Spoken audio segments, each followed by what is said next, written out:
The planet Valeris floated in a distant spiral arm, glittering like a blue-green jewel against the dark. Towers of living crystal rose from silver lakes, and wide bridges of light connected island cities in the sky. Long ago, Valerians were famous for healing arts and star gardens, yet war and sickness had dimmed their glory. Their streets felt too quiet, as if the wind itself remembered better days. Princess Calera walked those hushed streets each morning. She was tall and graceful, with skin that caught starlight and eyes the color of first dawn. Though only 20 winters had touched her life, she carried a heavy silence inside. Valerian women had once filled the palace with laughter and children's songs, but a hidden disease in their bloodline had spread for generations. Most mothers lost the power to bring forth life. Calerala's heir of the royal house had been told the same cruel truth. The news came 3 moons earlier, spoken by gentle physicians in pale robes. Your seed of life is dormant, they said. The royal line may end with you. Calera smiled to hide her pain. But when the doors closed, she pressed her hands to her stomach and felt an emptiness deeper than any wound. She feared not only for herself, but for all who depended on the promise of a future ruler. Each evening, she stood upon the sky garden balcony, staring toward the sea of glass. Their coral boats drifted between glowing islands where elder trees shed silver petals. She whispered prayers to ancestors, asking for a miracle. Only silence answered, broken by soft chimes moving in the wind. So when her counselors announced a diplomatic summit with humans, Calera tried to focus on duty. Humanity had grown strong since first contact, curious, restless people who settled. Harsh moons and barren rocks. They offered trade, medicine, and fresh ideas. The princess wore a formal gown woven with light strands that shimmered like water. Her heart, however, remained heavy. The reception hall shimmered under crystal arches. Delegates from Earth arrived in sleek diamond-lined ships and strode across pearl floors. Among them stood Captain Elias Ward, commander of the exploration vessel New Dawn. He was broad-shouldered, plainly dressed, and carried himself with a calm warmth. Unlike many visitors, he did not stare at the glittering walls. He watched the Valerians themselves, as though seeking the stories behind their eyes. When Calera entered, conversation fell quiet. Court custom required she greet every envoy in order of rank. Yet as she stepped before Elias, something unexpected happened.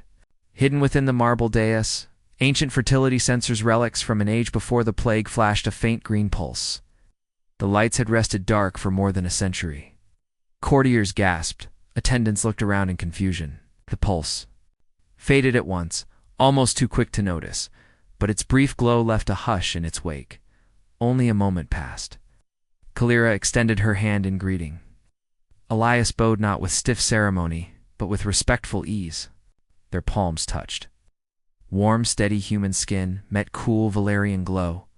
Calera felt a faint tingling in her fingertips, half wonder, half question. Elias simply smiled. "Princess," he said in a soft voice, "thank you for welcoming travelers. So far from home?" Later, in her private study lined by floating lanterns, Calera replayed the event in her mind. The sensors were supposed to react only to potential life. Had they misread, or had something changed? She opened dusty records, diagrams, old songs, healer notes. All spoke of a once vibrant signal that rose whenever new children were conceived. The disease had muted those signals until today. Across the palace, Elias sat with his science officer, a brilliant biologist named Dr. Lin Chen. She had noticed the flash too. Humans carried portable scanners, and Lin's unit recorded. An unknown biofield spiked the instant Elias touched the princess. Quietly excited, she asked permission to analyze the data further. Elias, sensing delicate boundaries, said they must first seek Valerian consent. Morning arrived, painted in rose clouds. Calera's main advisor, Lord Valen, demanded answers. "Censors do not blink for superstition," he warned. "We must examine the records before rumors spread." Yet Calera surprised him.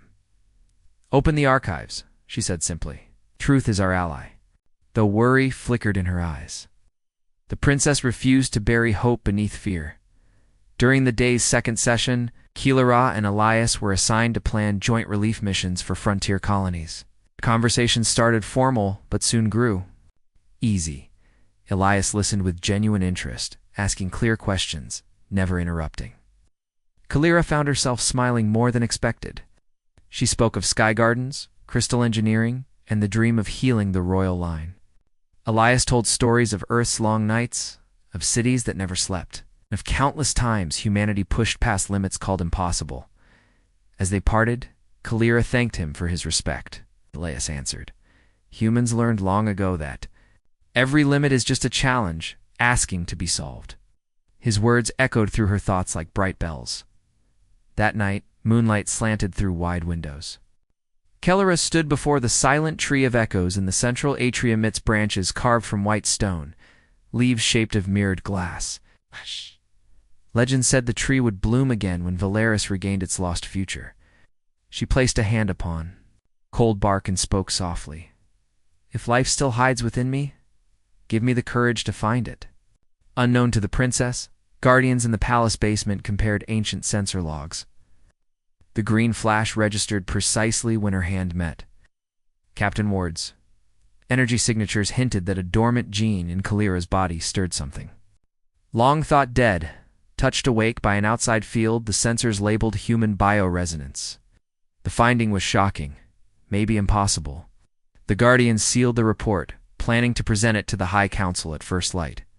For Keelara, sleep came slowly. She walked the balcony once more, feeling wind tangle her hair. Far below, soft city lights glimmered like fireflies. She closed her eyes and remembered Ilias's calm certainty. For the first time since her diagnosis, her chest did not feel hollow. Instead, it trembled with a fragile flame of possibility. Above her, stars shifted along old patterns. No prophecy sang clearly, no miracle burst in bright display. Yet in one quiet chamber, a forgotten sensor glowed again, just once. Faint but unmistakable, like the heartbeat of a dream refusing to surrender. And so, beneath alien skies, hope returned to Valeris with the gentlest spark. And everything was about to change.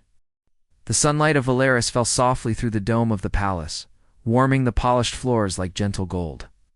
Princess Keelara sat inside the grand chamber of council, her face calm but her mind racing. All night she had dreamed strange. Dreams of glowing seeds, newborn cries, and a tree blooming in silver light. None of it made sense, but it all felt deeply real. She looked across the table where Captain Elias Ward sat, reviewing the day's plans.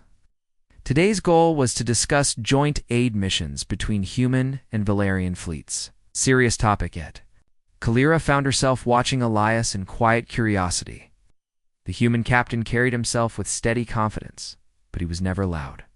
He asked questions with patience, never rushed others, and always waited for her voice to lead. What truly stayed in her heart, though, was that pulse from the ancient fertility sensor, the green light that blinked when she touched Elias. It was not supposed to happen, and now the palace scientists whispered behind closed doors, trying to understand, as Elias handed her a datapad.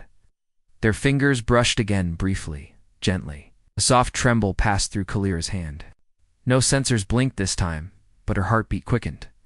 Far from the council chamber, Dr. Lin Chen, Ilias's science officer, stood in the Valerian research wing, staring at the strange data again. The scan from the palace reception showed a clear energy reaction, a type of biological signal that usually indicated active reproductive energy. But it came not from Elias, but from Keelara. Or more exactly, from her genes, something waking up. Valerian scientists were skeptical. They had long accepted that Keelara could not bear life. The damage in her DNA was ancient and irreversible. But Lin saw something else. A locked part of the code, not broken, just asleep. It wasn't destroyed. It was just missing a signal to turn it on. And Elias. Somehow, when close to Keelara, he gave off that signal. This might be the first cross-species resonance ever seen, Lin whispered to herself. If it's real, this could change everything. She knew she had to share it with Keelara, but carefully. That evening, Keller had invited Elias for a walk through the moonlit gardens, a quiet space filled with glowing vines and soft fountains. She didn't wear her royal gown, only a simple, sky-blue robe that shimmered like mist. Elias wore no armor, only a soft jacket and calm expression. For a moment, they were not leaders or symbols, just as souls beneath stars. "I've never met anyone like you," Kalira said after a while, her voice barely above the water's whisper. Elias smiled slightly. "Same for me. Valeris is beautiful, but so quiet. It feels like something is missing." "It is," Kalira admitted. "We lost our children. Long ago, we lost our future." They sat near a fountain. Kalira hesitated, then turned toward him. "Do you believe in impossible things, Captain?" He tilted his head. "I believe nothing is truly impossible, only unproven." Kalira looked down at her hands. "When we touched, the ancient sensor blinked green. That hasn't happened for over 100 years. Elias didn't speak right. "Away." Then he said gently, "I heard. My science officer recorded something unusual, too." She looked up, surprised. "So it's not just in my mind?" He shook his head. "Not at all. Lynn thinks your body responded to something in our presence. Something biological." Kalira's breath caught. For a long time, she had lived with certainty that her body was broken. Her line ended. Now that certainty was cracking. "But what does it mean?" she asked quietly. Elias looked into her eyes. "I don't know yet. But if there's even a chance to help, we'll try. Humans are stubborn that way." Kalira laughed softly, a sound like wind through wind chimes. "Stubbornness might be exactly what we need." Back in the research wing, Kalira met Dr. Lin Chen the next morning. The human scientist bowed respectfully. "Your Highness?" she said. "I think we found something important." Lin showed her the scans. "There's a dormant gene here. It controls fertility pathways. For most Valerians, it's completely silent, but in your body. When you're close to Elias, that gene shows signs of activity. It starts to light up." Kalira stared at the screen, almost afraid to hope. Lin continued, "It's not dangerous, but it's delicate. We believe human bioenergy, especially from certain people, can interact with Valerian cells. If we isolate this reaction, it could be the key to restoring fertility to your people." The princess's heart pounded. "You mean I might still be able to?" Lin nodded gently. "Yes, not just you, but maybe others too. This might be a door to life." Tears touched Kaler's lashes. She stood still for a moment, then reached out and took Lin's hand. "Thank you," she whispered, "for not giving up." Of course, not all welcomed this discovery. In hidden corners of the palace, noble elders whispered discontent. Cross-species influence? Mixing ancient Valerian blood with earthborn energy? It was unthinkable to them. Forbidden, even. This is unnatural. One old lord hissed in a shadowed corridor. "She risks everything for a feeling." But the seeds had already been planted, and in Kalera's heart, a new strength had begun to grow.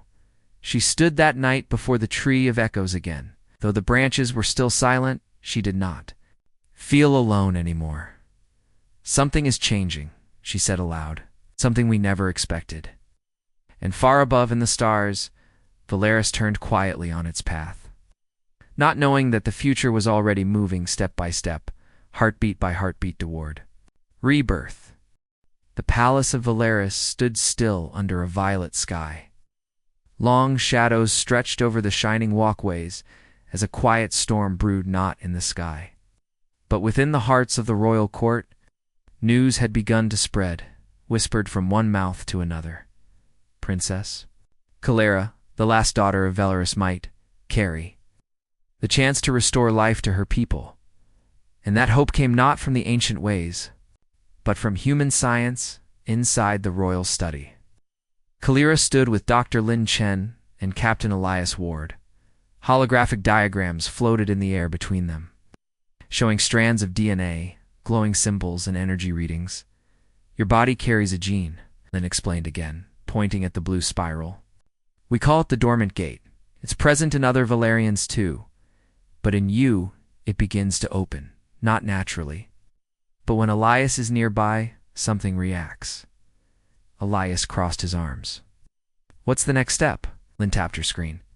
We believe a special solar field, like the one from Earth's yellow sun, could boost the signal. If we combine human cellular energy with controlled sunlight exposure, we might fully activate the dormant gene. Kellyra understood the risk. This treatment had never been done before. Valerian law strictly forbade genetic experiments involving other species. But this was different. This wasn't changing her blood, this was waking what already lived. Inside her, I will do it, she said quietly. Elias stepped closer. You don't have to decide quickly. I already have, Kellyra interrupted gently. If there's a chance to save even one future life, I must take it. Later, that night, Kellyra met with her council of elders. She wore no crown, only a simple robe, and spoke with steady fire in her voice. Our ancestors once explored the stars, she said, and welcomed knowledge from every corner of the sky. Now we lock our minds in fear. A tall elder stepped forward. Lord Valen, her father's old advisor. You speak of hope, princess, but hope without rules leads to ruin. Right. Mixing with humans in this way, you risk the purity of the royal line. Kellyra stood tall. What use is purity if we vanish from existence? We are already fading. Murmurs spread through the room. Some elders looked away, uncertain. Others clenched their fists in anger. If you proceed with this act, Lord Valen warned, the High Council will demand you step down. A queen who breaks our oldest laws cannot lead. Kellyra looked him in the eye. Then I will no longer lead by the old rules. We'll lead by the future. The next morning, Kellyra, Elias, and Dr. Lin left Valeris quietly. Their destination was Aurora Stationa, human medical base orbiting near a yellow star system known as Solari Prime. Their solar radiation matched the exact wavelength needed to activate the dormant gene safely. The journey took 3 days.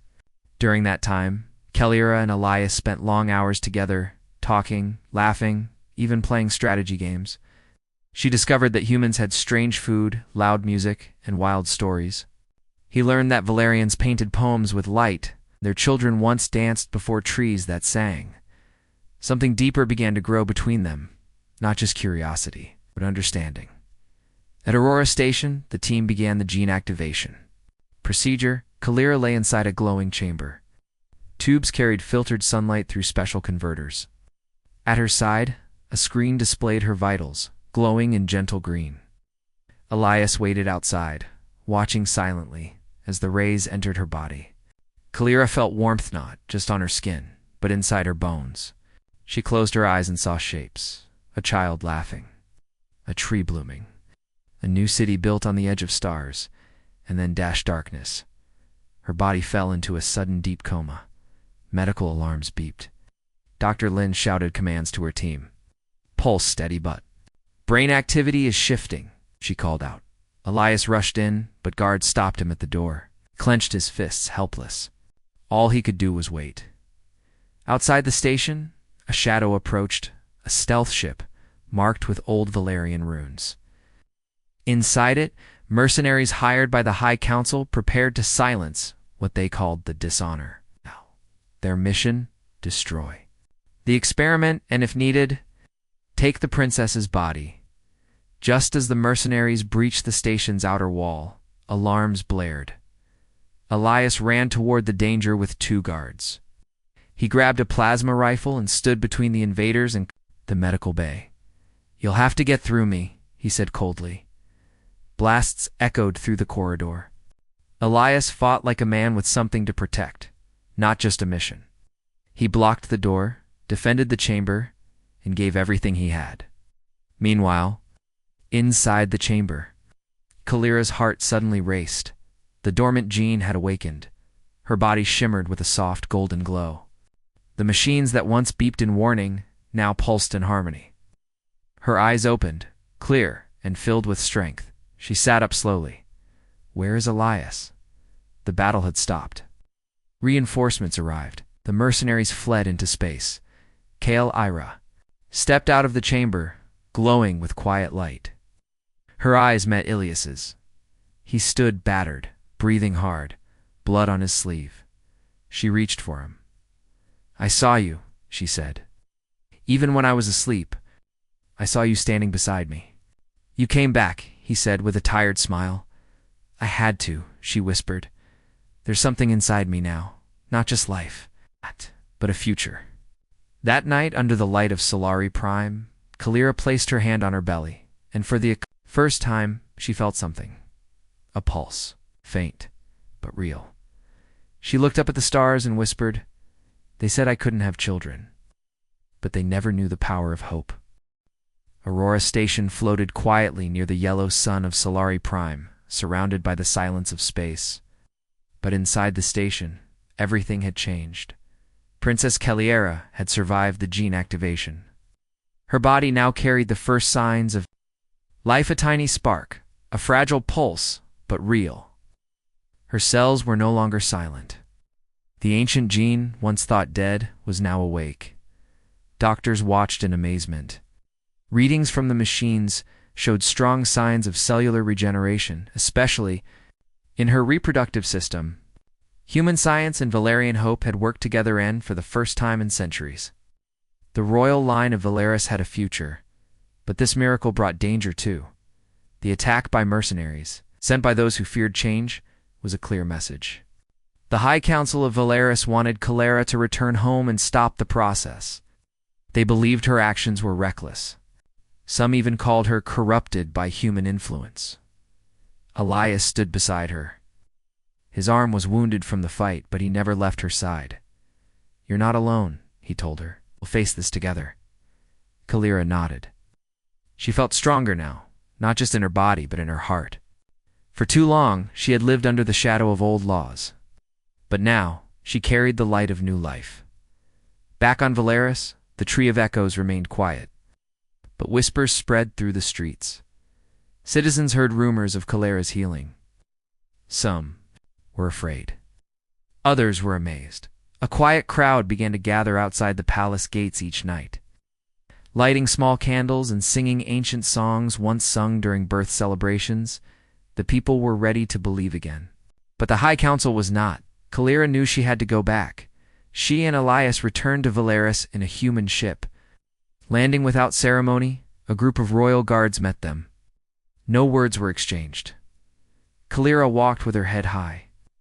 She had nothing. To hide inside the palace, the elders waited. Lord Valen stood at the front, his expression hard. "You were warned," he said. "You disobeyed sacred laws. You allowed alien science to change you." Kalera stepped forward. "I did not change who I am, unlocked what was already within me." "You risk our future," he snapped. "No," Kalera said firmly. "I carry our future." She placed a hand on her stomach. A soft light pulsed from under her skin. A quiet sign of the life forming inside her. Gasps echoed through the room. Lord Valen's voice shook. "If this is true, then you must prove it. Before the ancestors, before the tree." That night, a ritual was prepared in the Temple of Stars, the oldest place of power in Valaris. Only once in royal history had this ritual been performed, made to confirm that a true heir carried the gift of life. Now, it would be done again. Kalira wore a robe of silver thread, simple but radiant. Elias stood outside the temple, not allowed to enter by tradition, but his presence gave her courage. Inside, she stepped into the circle of Memoria, glowing. Ring of crystal. The Tree of Echoes stood at the center, though silent. Its branches reached upward like arms longing for the sky. A soft voice spoke. "Let the ancestors witness." A beam of light scanned Kalira from head to toe. The circle glowed brighter with each passing second. Then a soft bell rang. The circle turned green. A sound like wind through leaves filled the temple. The Tree of Echoes shimmered in for the first time in over a century. Tiny silver blossoms opened on its lowest branches. Outside, the people of Valaris saw the tree bloom. Cheers rose into the sky. Elders fell silent. Elias standing with the people smiled as tears touched his eyes. The next day, Kalira stood before the High Council once more. "I do not ask for your permission," she said. "I only ask for your understanding. A new life is growing inside me. A child who is both Valerian and touched by human strength. This child will carry our hope, our story, and our change." One by one, the elders lowered their heads. Even Lord Valen said nothing. The ancient rules had no words for this moment. Valaris had been quiet for too long. Now, the silence had been broken by a heartbeat. That evening, Kalira and Elias walked through the royal gardens. Flowers that hadn't bloomed in years had begun to open. A gentle breeze passed through the crystal leaves, making soft music. "This is just the beginning," Elias said. Kalira nodded. "We will have to rebuild much. Teach our people to accept new things. Heal what fear has broken." Elias looked at her belly and raise a child who carries two worlds. Kalira smiled. A child born not from science alone, but from hope, love, and the courage to believe in what others thought impossible. The stars above seemed to shine brighter that night, somewhere deep inside the palace. The Tree of Echoes glowed softly, its blossoms falling like silver rain, blessing the path that lay ahead. Valaris was no longer silent. Since the Tree of Echoes had bloomed, the people's hearts had begun to open. The air felt different, lighter, warmer.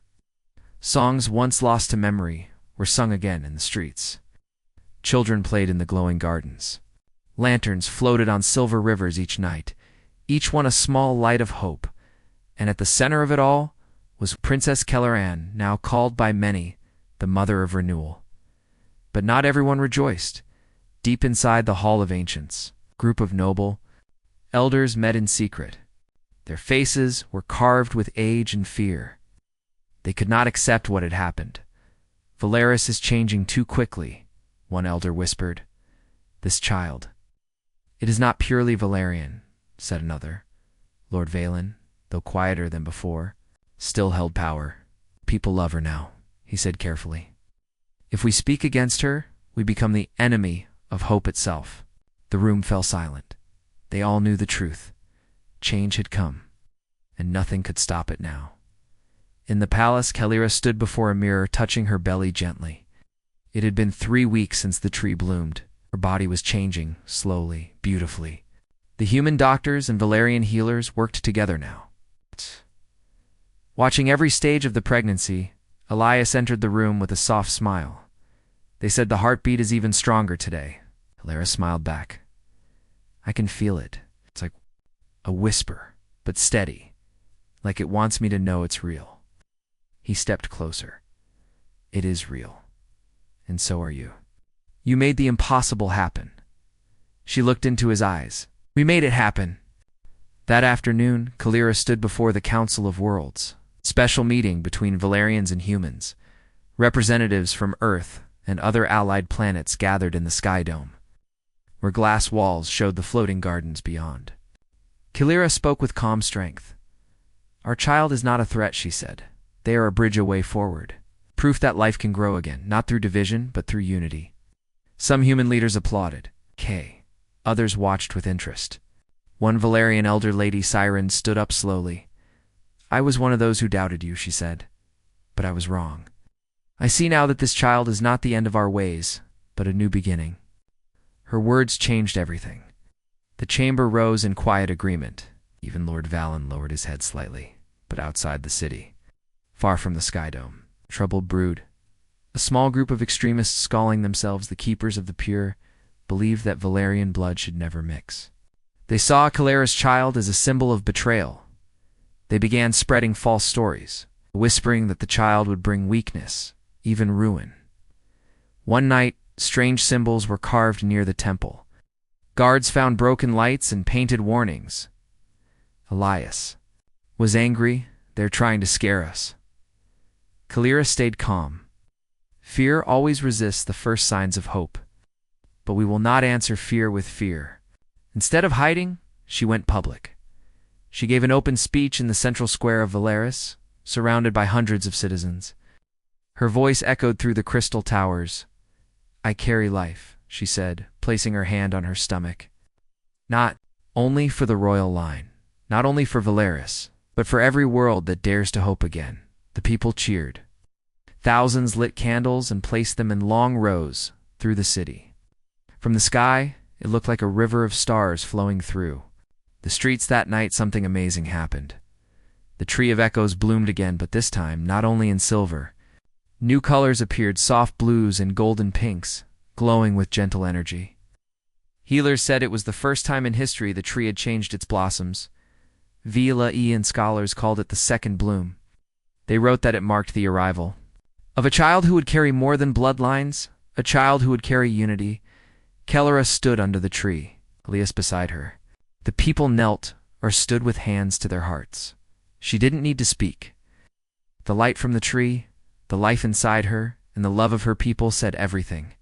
In the weeks that followed, preparations for the birth began. The palace turned part of its east wing into a shared healing center where both human and Valerian doctors worked together. It was decorated with sky paintings, crystal vines, and soft music that came from energy streams. Children from nearby cities visited the palace, bringing hand-drawn messages. Many wrote letters to the star baby, as they now called Kalira's unborn child. Elias read a few out loud. "Dear star baby, I hope you like shiny rocks. I will give you one. Please grow up and teach us how to make people smile like your mom does. I think you will be strong because your mom and dad are heroes." Kalira held the notes close to her heart. "This is why we fought," she whispered. "Not just to survive, but to give others something to believe in." But far in the stars, something stirred. A transmission arrived from a distant part of Space One that had not spoken in years. It came from an ancient Valerian colony, long thought abandoned. The message was simple. "We have heard of the child. We are coming." Kalira read the message and smiled. "Let them come," she said. "Let them see that we are alive." Elias nodded. "This is only the beginning." And so, as the stars blinked above and the blossoms of the tree shone below, the people of Valeris prepared, not just for a child, but for a new chapter in the story of two worlds.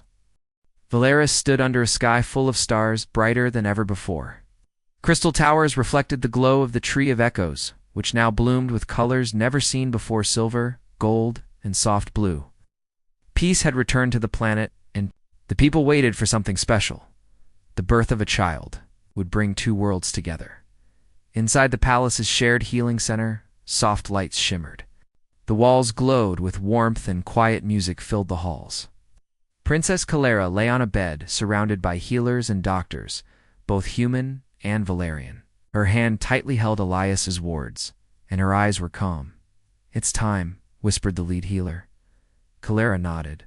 She was ready. The birth was gentle, watched over by love, science, and ancient Valerian rituals. Outside, people waited in silent prayer. Every few moments, petals from the Tree of Echoes floated through the air, carried by soft wind.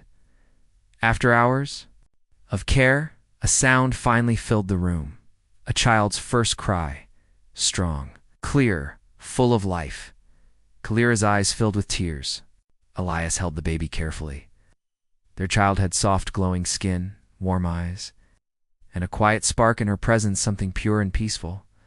"She has your light," Elias whispered, "in your heart." Kalira replied, her voice shaking with joy. The child was healthy. She was the first child born of Valerian and human blood. But more than that, she was a symbol, proof that life could return, that impossible things could happen. Kalira held her daughter close and whispered, "Welcome, little star."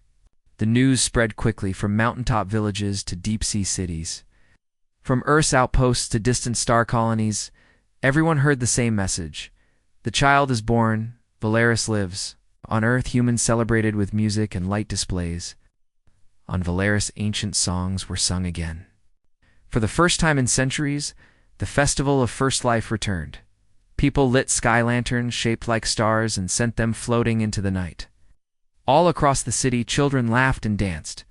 Elders wept and smiled, even the most doubtful. Hearts began to soften. In the weeks that followed, Kira and Elias named their daughter Alara, name that meant gift of light. In both human and Valerian language, Ilara grew quickly. She laughed often, stared at the stars with wide eyes, and touched everything with wonder. When she placed her small hand on the tree of echoes, the blossoms glowed brighter, as if they knew her. "She's not just a child," Kalira said once, watching Alara sleep.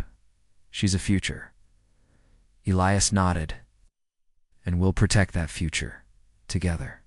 But not all voices had gone quiet. From far-off systems, more colonies sent messages. Some were curious. Some were cautious. A few were afraid. They asked, "What does this child mean for the future of Valeris? For the galaxy?" So Kalira and Elias made a choice. They would not hide their daughter. Instead, they would share their story. Months later, Kalira and Elias stood together on the United Worlds Forum, a place where leaders of many planets gathered. They spoke not as rulers, but as parents. As believers in peace, Kalira stood before a crowd of thousands, holding Alara in her arms. "Our daughter was born from two worlds," she said. "She carries no fear, no hate, only life. She is not the end of old ways, but the beginning of something new." Elias added, "We don't ask others to be like us. Ask them to believe that love, courage, and hope can build more than walls. They can build bridges." The room remained silent for a long moment, then one by one, leaders stood. Some clapped, others bowed. A new era had begun. Back on Valeris, the Tree of Echoes had changed once more. Its blossoms never faded, new leaves grew, its roots reached deeper. Birds returned to its branches. The people of Valeris named the tree. The living memory in schools, children learned about Eleron as a princess alone, but as a symbol of peace and progress. Statues were never built. Instead, gardens were planted in her name, each filled with both earth flowers and Valerian crystal vines. One night, Kalira stood on the sky balcony, holding Alara close. Elias stood beside her. The stars above twinkled. "Gently, she's growing fast," Elias said. Kalira smiled. "And so is Valeris." They stood in silence for a while. Then Alara pointed to the sky. "What's that?" she asked softly. Kalira followed her gaze. A new star had appeared. Bright, steady, shining. Elias smiled. "That my little star is a beginning." As Valeris turned under the stars, life continued. Cities bloomed, families laughed, the air carried hope. Across the galaxy, new friendships formed, built not by power, but by understanding. And at the center of it all was a child, running freely through glowing gardens. Her laughter, echoing like music, a symbol of what could be. A promise that no matter how dark the past had been, the future could still shine bright. Because one princess believed, because one human stood with her, because love refused to give up, and because from that love, a new star had risen.